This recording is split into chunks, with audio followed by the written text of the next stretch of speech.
Alrighty. Ooh, I like my outfit. I like my outfit. I like my outfit. Okay, so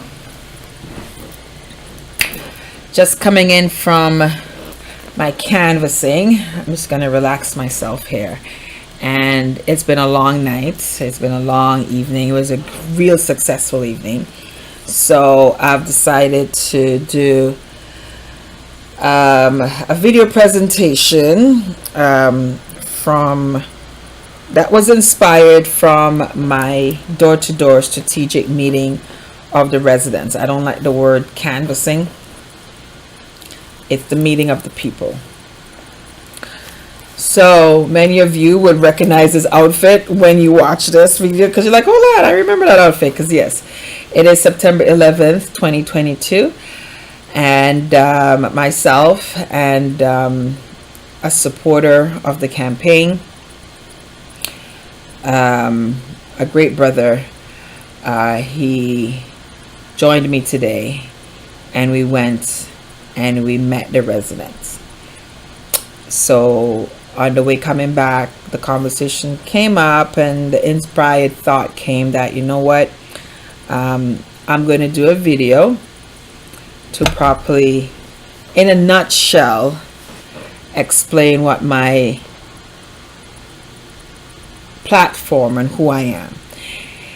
When you go through my website, you're going to see a lot of content, and I did videos because I'm a video person. I'm a face-to-face. I like to engage with people. I'm not a career politician by any means, and I am a mother, a single mother, a happily divorced mother as a result of coming out of a very toxic, abusive, narcissistic relationship that was a marriage in original state, and then it just morphed into something that wasn't.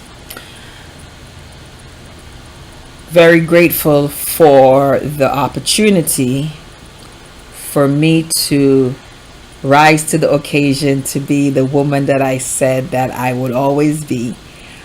And I'm grateful for that experience. I'm grateful for my narcissistic spouse. I'm grateful for the fallouts that happened, the revelations that occurred, and most importantly, I'm very grateful that that entire ordeal and after the fact of when I divorced, that energy, I'm very, very grateful that it allowed me to be the mother that I said and I promised that I always would be.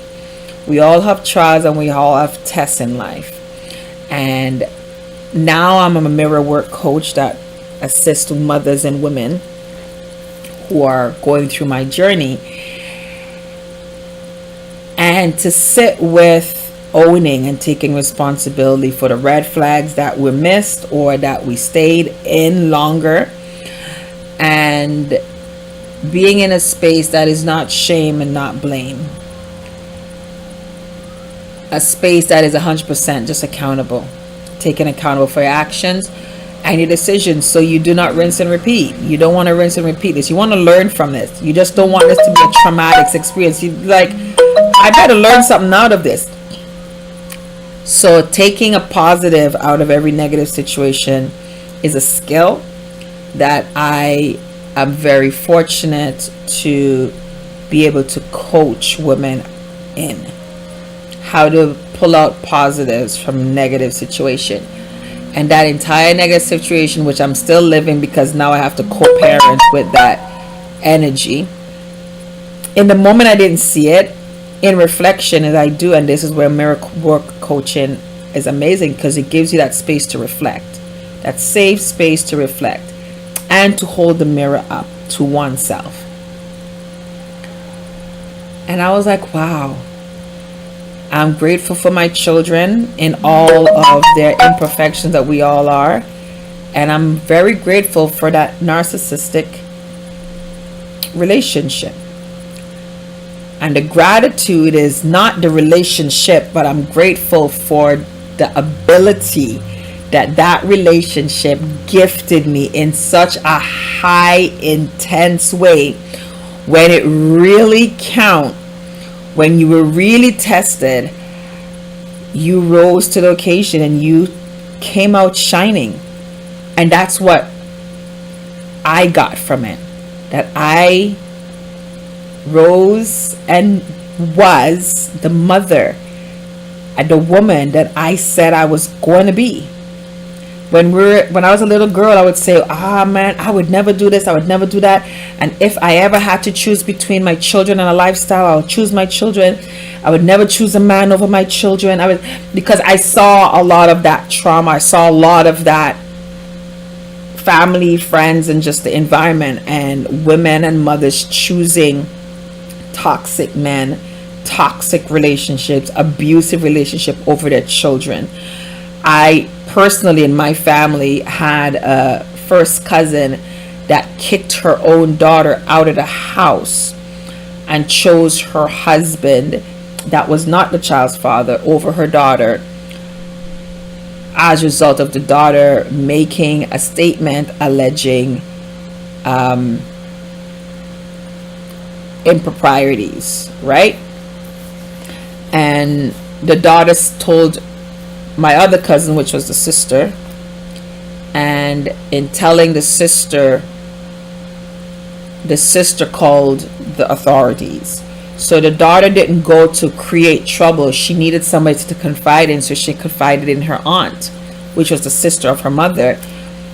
And her aunt heard what happened, and the aunt is the one that called the authorities, called CAS and all that. And then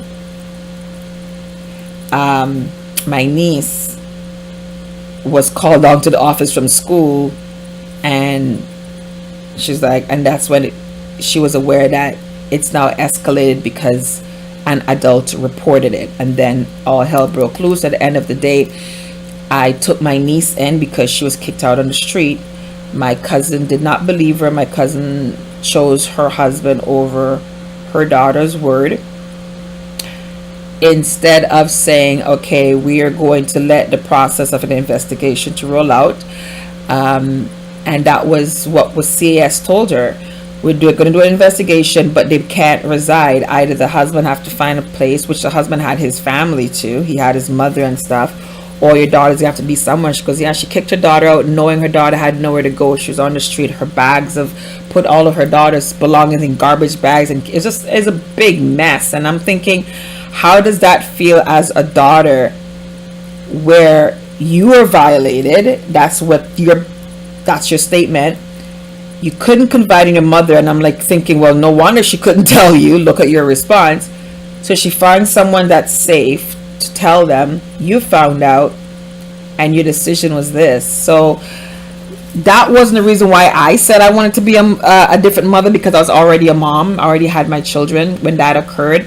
I just saw her reaction and just reminded me of other reactions that her and I have known because of, again, family, and we all in the same community and neighborhood and all that, and we know enough women that chose the man over the child. And it's like, I can't believe you grew up to be that. I was like so disappointed in my cousin. And my turn came. And it's like, oh, well, let's see what you're going to do. And I had the life.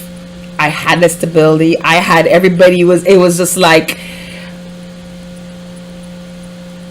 how did you get that? You're so lucky. Can't believe, like you found that man, and oh my God, he's such amazing. And is there any more? Does he have a brother? And I can't believe, like, it's just, our story was a fairy tale. You've read it before, seen it in movies or heard it, but to actually see two people live it out is just like, oh my gosh, it's just like, wow. And we had everything. And then I was tested. And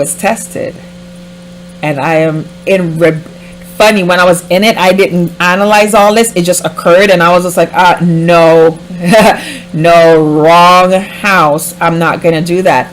And I followed through. I followed through, being that mother and that woman that stood with my children, sacrificed for the best environment of my children, and that included sacrificing my dreams, my hopes, my lifestyle, and doing everything for their lifestyle to still be maintained. Because part of narcissism is to make you and everybody around you suffer. And in that, pulling away and taking away and rescinding all promises even made to the children, because it wants everybody to be mad at you making the choice. So when their lifestyle, when the child's lifestyle is tough or hard, it's like, well, your mom left, your mom divorced, blame your mom. So narcissism is so dark and so dirty and so hurtful, it wants other people to hurt. So when it has the ability to make life easy for others, it chooses not to, because it needs life to be hard. And I say all this to say, we have a lot of narcissistic energies within our city, within places of leadership. People that are making decisions, they have a lot of trauma wounds, they have a lot of narcissism in them, a little bit, moderate, or a huge amount of narcissism in them. And the adults hasn't processed. The adults have not working through their issues, and they're showing up making decisions for the next generation. And it's very me, myself, and I, selfish reasons. Many people are compromising. They're taking deals. They're taking bargains. They're getting bribed or blackmailed or whatever, because of whatever decisions they made in life is coming back to haunt them. I don't know. Pick one. Pick an excuse. Pick one. At the end of the day, adults are making very, very short-term decision that has a long-term ramifications. And there are some that know that it is a long-term ramification, and they don't care. They're looking and being concerned about their immediate satisfaction, their immediate payoff, what they're getting out of it. They don't care about the next generation. They're like, because their mindset is like, well, nobody cared about me, so why do I care about another generation? Where was that for me? It's about me. It's a man's world. It's a concrete jungle world. It's, dog eat dog words. All these dogmas, a lot of adults are making decisions in, and they don't care about the ramification of the next generation, because to them, nobody cared about them. And no one's stopping to say, let's stop this insanity. Somebody has to stop it and say, okay, why are we penalizing the next generation? Because apparently we feel that the generations before didn't care about us, they cared about themselves. When are we going to stop that? I just saw myself as a living woman that has a moral compass, make integrity-based decisions, try to be as fiscally responsible as possible in regards to how much is coming in and how much is going out, wanting to get out of debt, wanting to, like, again, with my in my ex-husband case, when he came into our relationship, he came in with his matrimonial debt before, because he was married before. And that again is another bag of issues that he would often blame the wife, and that's another pattern of never taking accountability. So even during our time, I was like, what part did you play? So being around me made him have to stretch, where it's not about the other person, let's do some self-ownership here. So I guess he didn't like the fact that I was always challenging him, and I was not staying in the cesspool of hating the other woman, because that's what I find that energy requires you to stay in a state of hate and animosity, and likes the toxic, loves the drama. That energy loves the drama. It loves the fight. It loves the toxicness. So if you're a toxic person, it knows it can stay with you for a very long time. But as soon as you decide not to be toxic and wanting to elevate, it has a problem, because then it knows you're going to require for it to elevate and get out of that toxic mode. So I know he was not at all pleased when I told him he needs to release his first wife, and he needs to give an apology. He needs to let her know it's not all her fault and take some accountability. That didn't go down too well with him, because the story was always her fault, her fault, her fault. He tried that with me, as it's my fault, and the other person now, because he's married, this is the third marriage, the other person is the one, and the other person didn't have what you have, and there's something lacking in you. You're the reason why it didn't work out. And it's like, no, dude, you're toxic. You're the reason why marriages don't work out. So this one, I pray for the benefit that as a result of saving face, he's going to make this one work, because then he's going to be the true common denominator. Or if not, he's going to find a way to make her be the blame again.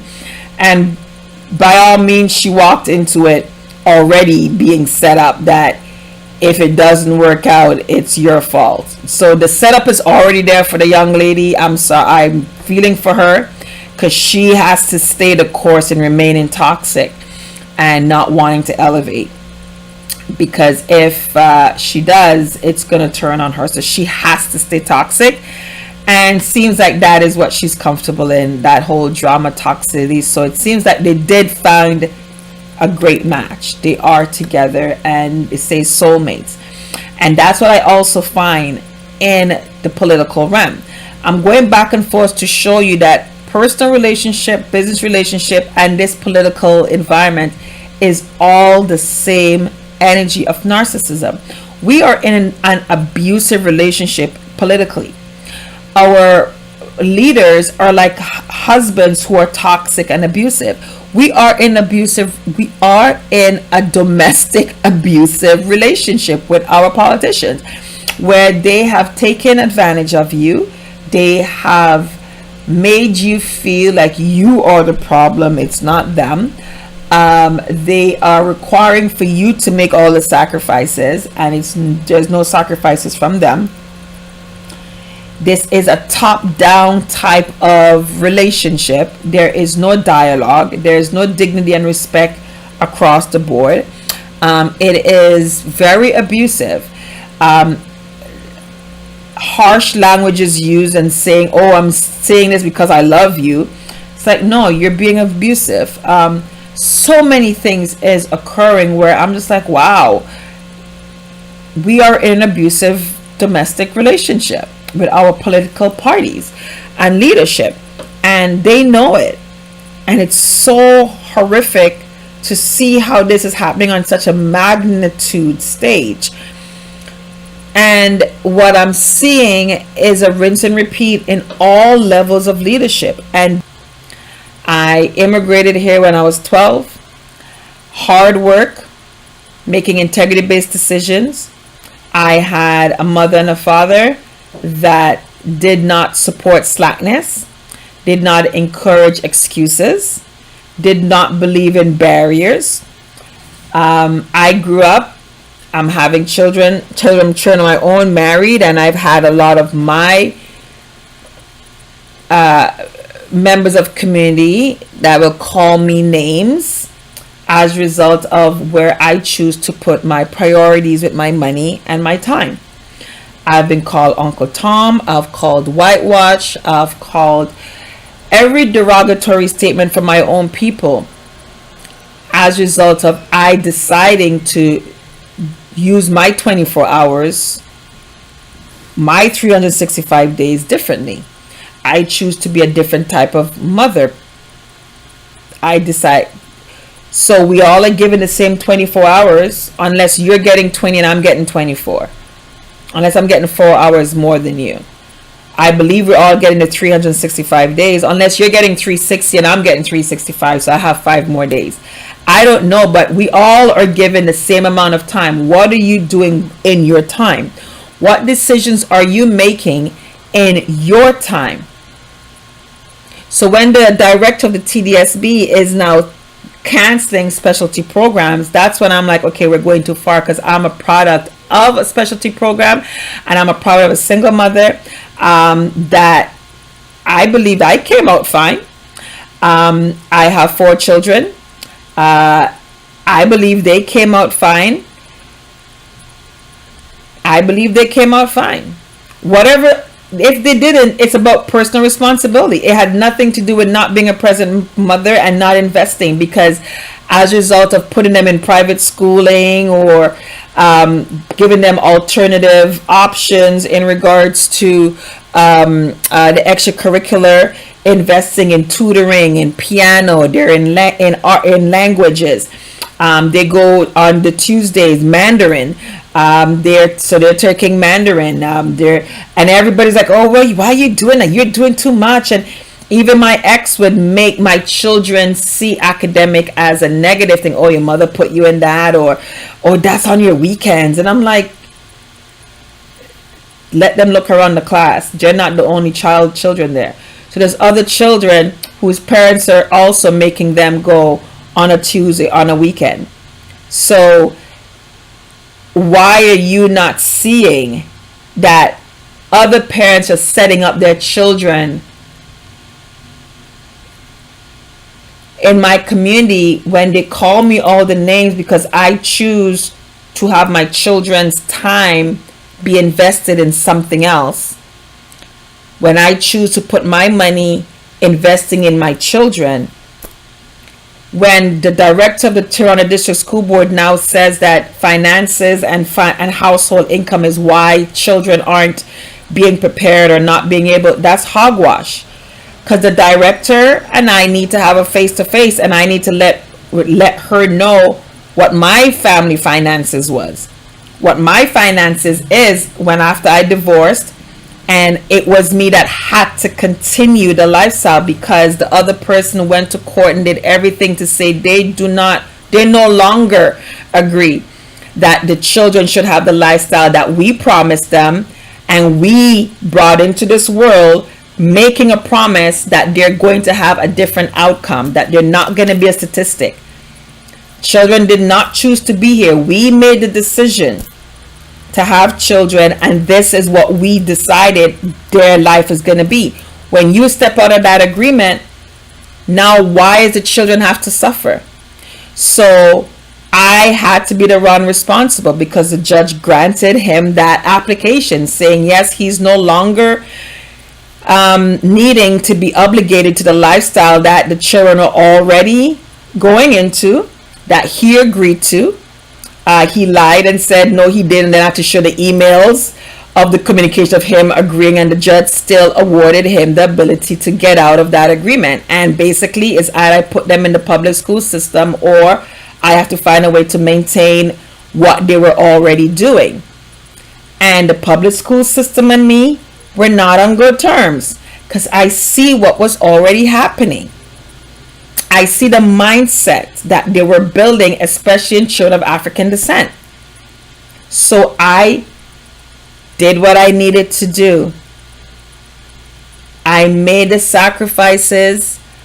I worked the hours so that they can have that lifestyle. I applied for financial assistance for some of the specialty programs and for the private schools. And I told many of my friends, they do offer financial assistance. When you're calling me names, why don't you go and research these schools that you think, oh, you're so up to you're so stush, you're so no. A lot of these private schools give financial assistance so that they also see the benefit in making other children have access to education. You, the parent, need to show that you are interested.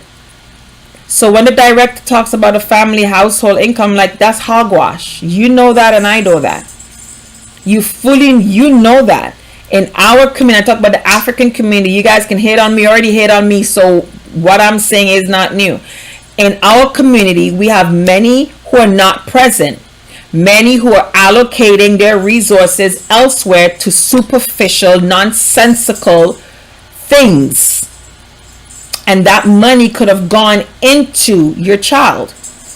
Because when I did it, many of you turned up your nose and thought I'm not black. because I am doing this and I am doing out my child, and oh, you're white and you're this. And I'm like, so speak the truth and shame the devil. It has nothing. The income has a sliver. It has a small role to play in it. So let's deal with that. Give them assistance. Give them the resources. Connect with them. There's so much private, not-for-profit, public businesses that will love to support those families and those children to get them going. But it's going to require the adult to show up. It's going to require the adult to get up off their butts and be involved. It's going to require them making some sacrifices. And some of the sacrifices for them to get uncomfortable of just not of having time to themselves, and them getting up and having a schedule, having a timetable for the adult. Because you need to pick up the child after school, get something to eat, head back out.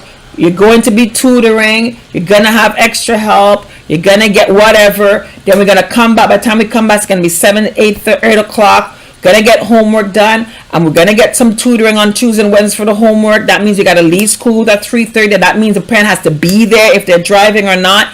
Give them transportation so they get a free TTC pass. Getting partnership with TTC, with the city, the mayor, all these councils. Let them see education is important, and we need to take away barriers. Give these families passes. You're going to see how they still don't show up. You're going to see that you're going to make everything accessible to them, and they're not going to show up. Why? Because it has nothing to do with the financial income. It's about the parent not wanting to be present. The parent making the choice not to go above and beyond. It's for the school to do from 8 until 3:30. When you come home, it's a parent to want to make, you know, much times late at night after my child go to sleep and there's a homework or a math thing or something that just, and I couldn't figure it out, and I'm learning and I'm researching because I'm like, okay, how do you get that answer? And I'm trying to figure that out myself, and I'm like, I want to learn because I want to be able to assess. And then I will write a note if for the teacher's agenda, hi miss or hi madam, we tried this, can you please give some extra time to work out on this question. And like the agenda, I would love to see the agenda of these homes that we are now making excuses for. Is there communication? Are they communicating with the teacher? Are they going to parent-teacher meeting? Are they making sure that there's open communication? Are they following up? Are they making sure that the child knows when you come home, you better have all your homework? You know how much times my children come home, oh, I forgot my homework at school. Okay, well, why are you getting comfortable? You need to turn around and go out that door and go back to school and get your homework. There's a custodian there. The janitor is there. Ring the bell. So my children always see, like, I was always the hard one, and the other parent was always the one that's, oh yes, your mom is so hard. Yeah, come on over and just relax and just live life on your terms. Yeah, you have all the space you want over here. Setting them up. The real world ain't like that. You better get some grit.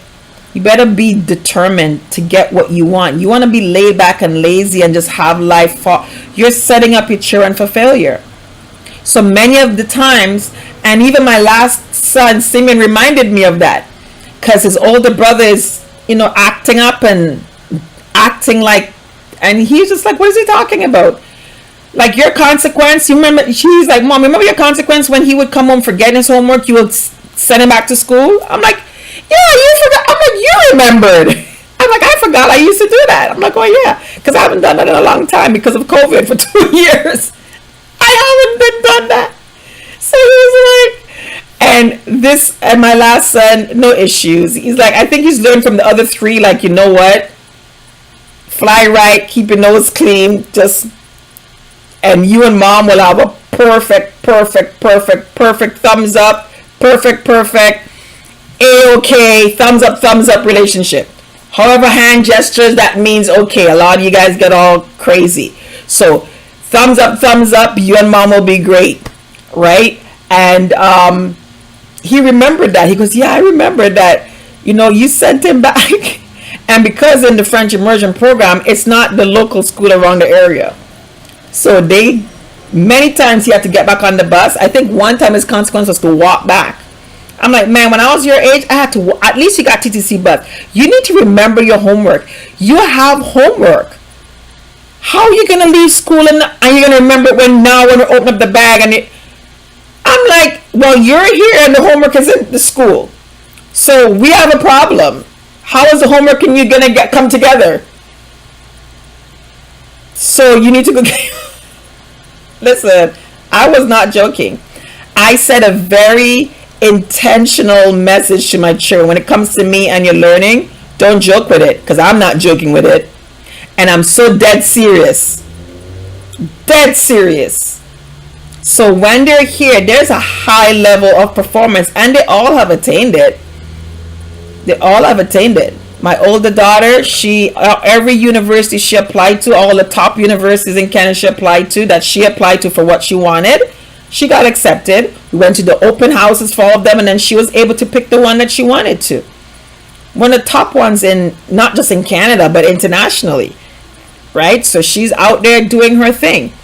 My other son, going through those woes and hearing other people's opinions of how mom's environment is so tough, and he went and he tried other people's environments, and that backfired in him, and came back, and in the last year I had to clean it all up again, and we're like, okay, we gotta reel it all in, because and then COVID happened, and that was so traumatic for many of them that had scholarships and things that they were working so hard for. If you're athletics, there's scouting, there's so many different things that many worked so hard for, because we told them education was important.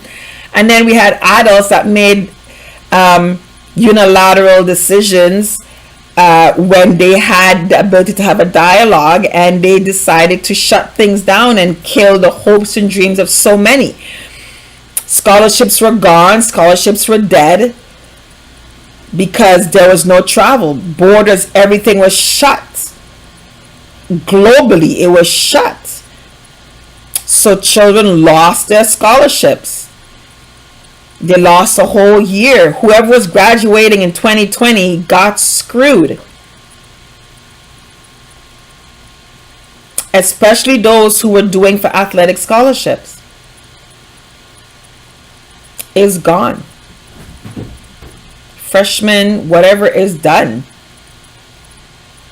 If they didn't have a plan B for academics and everything was on athletics, many who were sacrificing from age 10, doing the right thing, not staying out late, not going to parties, not having drugs in their system, not doing drugs, not having unprotected sex or premarital sex. Many that are not choosing the bad company. They did everything to stay focused. Then they get there, and adults just made decisions and not seeing the damage. So you just told them that all of that they did meant nothing. We were not making sure that we were making or doing risk assessments, risk management. Let's see, does the harm outweigh the benefit that we're saying? Let's see both sides, and how can we mitigate the harm? How can we make sure that we do not incur more harm for the good that we're trying to achieve? And now we realize there's no things called COVID-0. It's not gonna happen. Like the level of depression that many in 2020 went through, when they worked so goddamn hard to get into university that they wanted or the college that they wanted, and then it was poof, taken away just like that, with no care, making the decision in less than 30 seconds, in less than 30 minutes, not caring about that decision, and not allowing yourself to listen to the other experts who had real data showing you the risk assessments, and worst of all, the other doctors who were successful in providing a treatment that was showing results. Not listening to those doctors, not wanting to see those results, that is malpractice. because you are making a statement that there's no other solution and we have to go about demolishing lives. This is the only way. And we are aware that it isn't the only way. Lives did not have to be destroyed. So we cannot have this happen in the Toronto District School Board again. We need trustees that's not going to have this happen on their watch. These extremities is never going to happen again. And it could never happen if we put the right trustees in place. Because federally, we don't have that protection of having men and women of integrity that's going to stand up against any world organization that's going to tell Canada what to do. Canada has to be in the ability to believe in their own scientists. That means we have to have men and women that want dialogue, that want other doctors and scientists to come and give them information so they can make a well-informed decision. We need that type of federal protection. We don't have that yet. So I put a lot of solutions there if we really want to ramp up and get our education back in the top threes. Like, we need to get back up there, ladies and gentlemen. This is ridiculous now, okay? We need to get out of the social engineering and get back into engineering, construction engineering. Okay, we need to get back to real engineering, all right? So, I'm done. Thank you for giving me your ears. Thank you for listening as long as you did. I'm just organic. I just go with the flow. This is my heart. This is my passion. And there's no such thing as barriers. Barriers is what we put in. That's what we believe. Because we could see something, and if we call it a barrier, then whatever you call it is. I don't see things as barriers. I see situations as opportunities to prove myself. Opportunities to get better. Opportunity to say, oh, really? Okay, watch me now.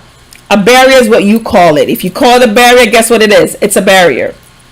And we need to stop keeping children of African descent in this slavery mentality, as if slavery is our beginning and end story, and there's no end because apparently we're still enslaved and we're still oppressed. Come on now.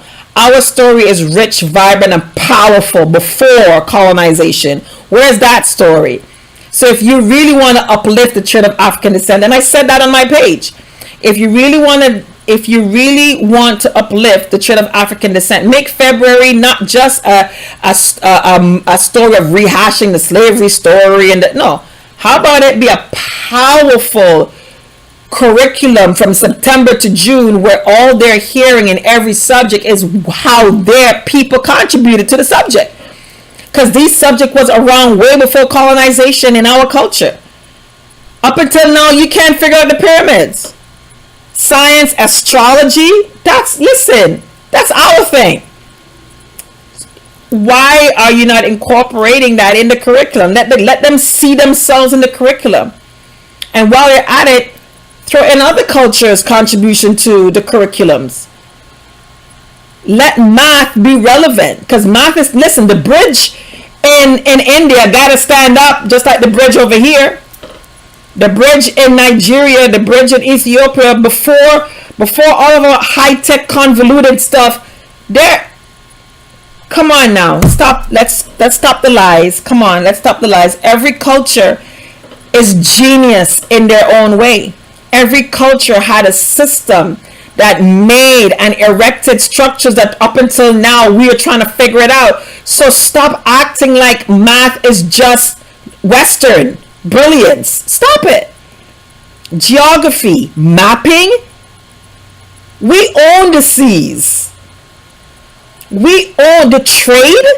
Not the slave. The slave ships only knew. Tell them the true history as how the slave ships knew the routing.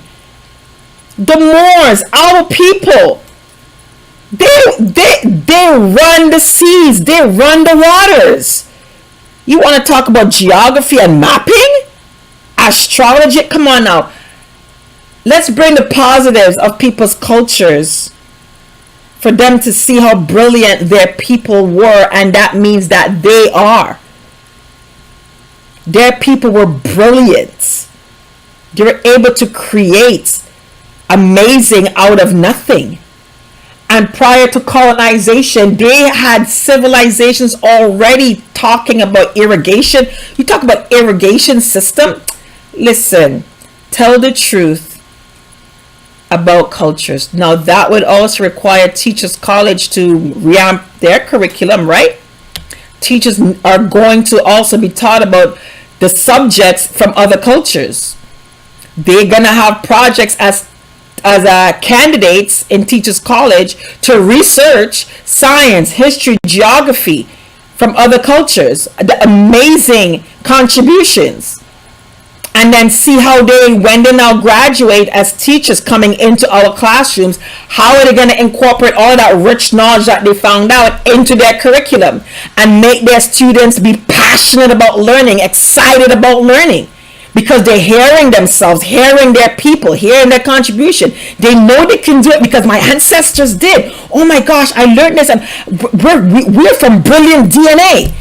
But no, you have the whole February about slavery, oppression. Like they needed to be civilized. They're barbarians. Oh, stop it. Stop it. I put all that on my page. It's already there. For those of you who've already visited my page, because I'm transparent. If you're concerned about students of African descent, stop the negative narrative. Take out the slave story, the blame and shame. It happened, it occurred, yes, we acknowledge it. And as a result of that, we're moving forward brilliantly. So we pay respect to our ancestors that suffered so that we now don't have to. So your people are brilliant. If it was not for your invention, we would not have the traffic light. We would not have anesthesia. We would not. There's so many things that your ancestors contributed. So you come from the DNA of brilliance. So let's raise you up to the bar. The Asians that came over here and they built railroad systems. The Egyptians. The Nigerians, North Africa, like talk about the truth and let every student see their brilliance in every subject. That is what diversity and inclusion is. You be it. We don't need a curriculum teaching it. Teachers wake up every morning and be it. You want inclusion, diversity? Be inclusive. Be diverse. And all that money, we reallocate to math, English, French, the arts, right? The money you could find for all of these diversity curriculum and all of that, okay, we're going to line by line and reallocate it because the money is here. Thank you so much for showing us that you got the money. We're going to put it over here. How are we going to teach diversity and inclusion? I know, I'm going to let you know. It's Trustee Day for Ward 17. This is how our teachers are going to teach diversity and inclusion. Get your pen and paper. They're going to be it. They're going to be it. And this is now where we require the adults to get out of their trauma, their prejudices, and their biases. We're going to send a very strong message to the unions. You have rotten apples in your basket that want to hold on to these negativity that makes students feel like they are not capable. You need to have us talk with your union staff and let them know that a new day has come. I am here to support teachers who are loving, encouraging. They're not running away from parents and hiding or already prejudiced in telling a parent, already seeing a child and want to, no. You're going to go back to Teachers College. You're going to do another. We are going to send you back to do the diversity and equity. No, we're not bringing that in here because you need it. The students are not the ones that need it. And I know many teachers that I've come across who are beautiful. They're loving.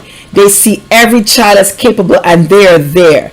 And I have come across every year, being in the Toronto District School Board, every year I have come across a teacher that has no business teaching, have no business being in the classroom, responsible for the self-esteem of children. They have no business being there. They're toxic. They are the problem. And you, union staff and union reps and colleagues, keep the rotten apples in your basket because of tenure and because of job security. When it comes to the emotional, mental wellness of our students' environment, there is no job that is secure if you're going to show up toxic.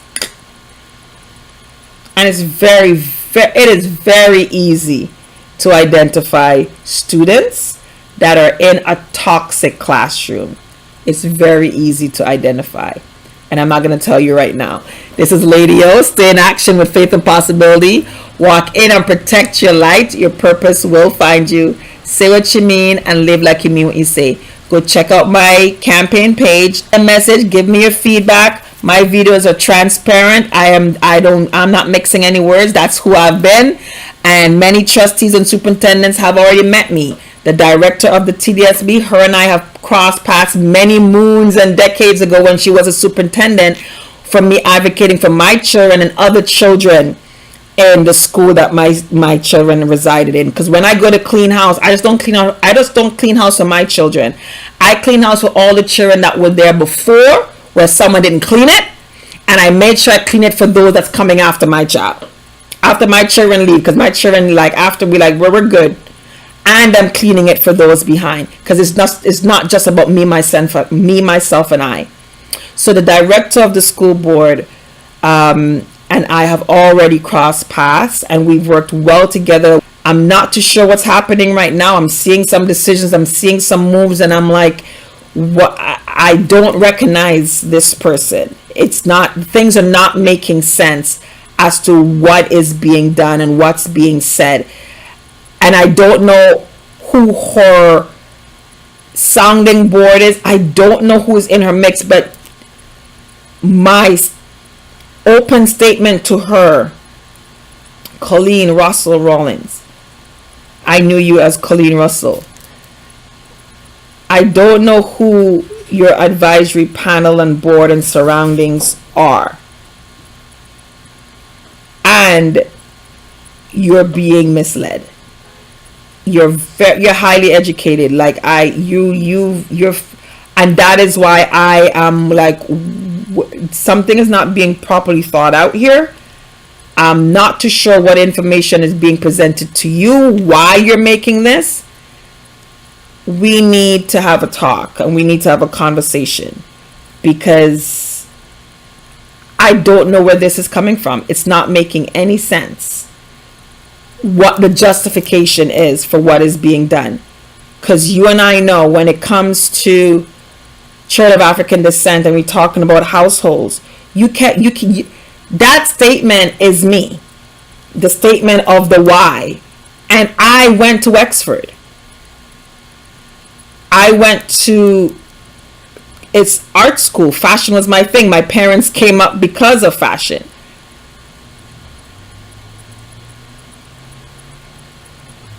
You take away specialty programs, I would not have my journey.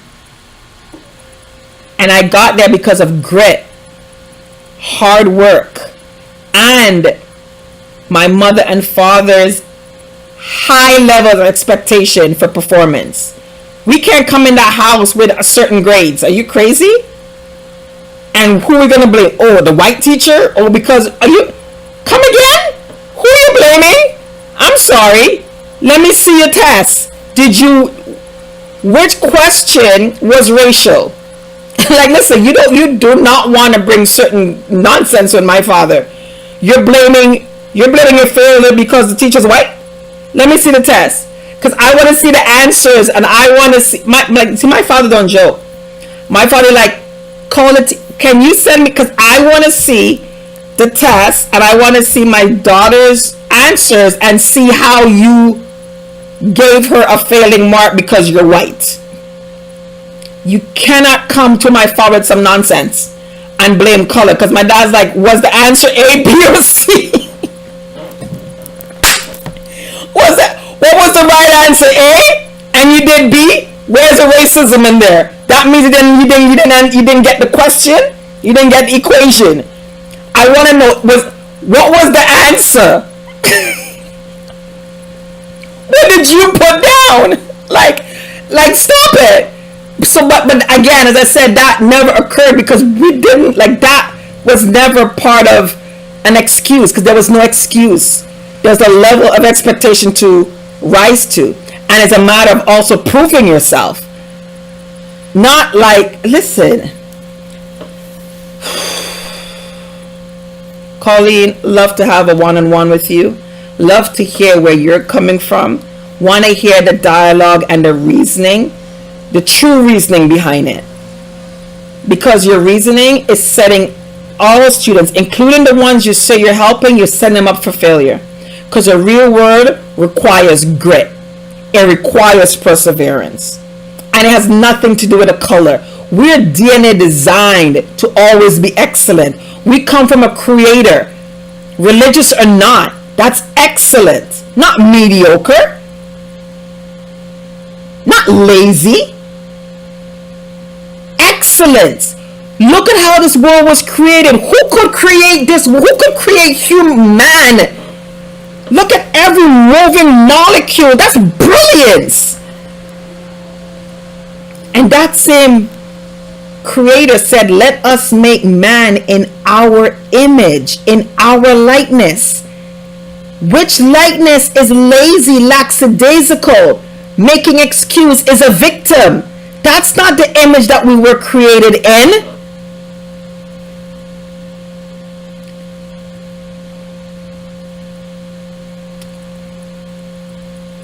Barriers are there because we call it that, and we repeat that in our continual and perpetual regurgitation of stories that need to be buried, laid to rest, respected, remembered, and we move on to respect their sacrifices.